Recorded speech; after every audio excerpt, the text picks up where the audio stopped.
Ganito ba ang washing machine mo? Kapag pinihit mo yung wash timer, ay umuugong lang, ayaw umikot. Pero kapag tinulungan mo sa kamay, iikot po yan. Ayan, oh. Ayan. So, ganyan ba yung washing machine mo?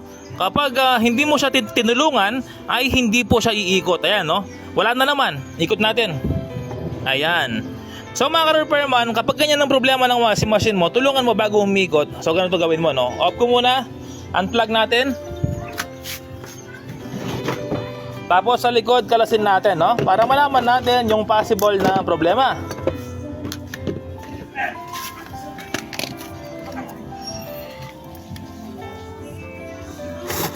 Yung kalawang na.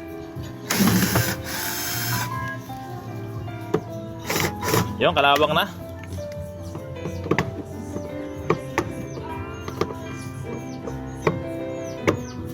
Kalawang na.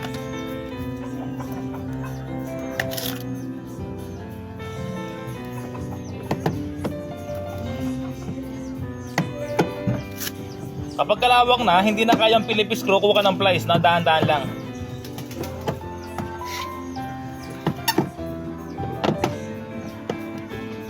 Ayan, tanggal na. So, ayan po, no?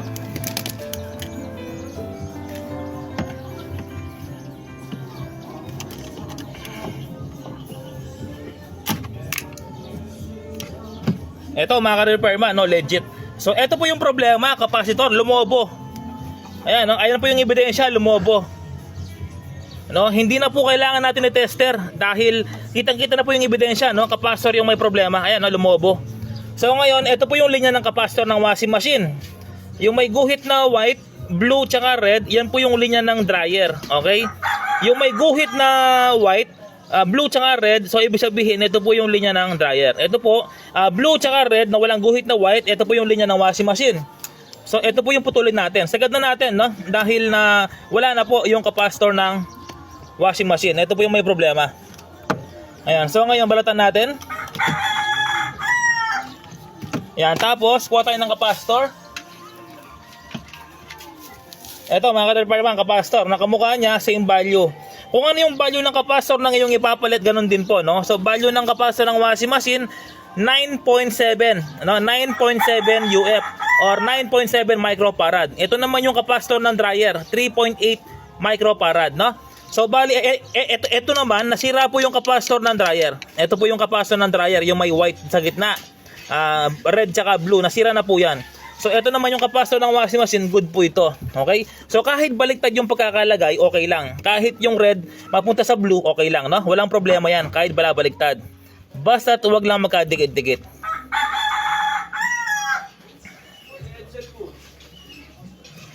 Ayan, so tapos electrical tape natin.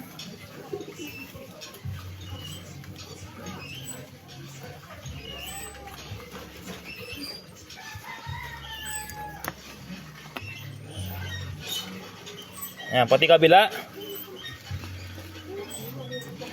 So yun po, no? Kapag umuugong lang yung motor, ayaw umikot, i-check nyo po yung free wheel, no? Yung free wheel ng motor, kailangan maginhawa po umikot yan. Tapos kapag may free wheel na tulad ganito, ito po yung free wheel, no? Kapag may ganyan, i-check nyo po yung kapasitor. Okay? So ngayon po, subukan na natin. Ayan, plug na natin. Yan, subukan na natin. Yan, no? Ito isang Panasonic. Yan, subukan na natin. 1, 2, 3. Ayun, mga ka-repairman, legit gumana, no? Ayan po yung counterclockwise. Ayan, pa-clockwise naman. Legit.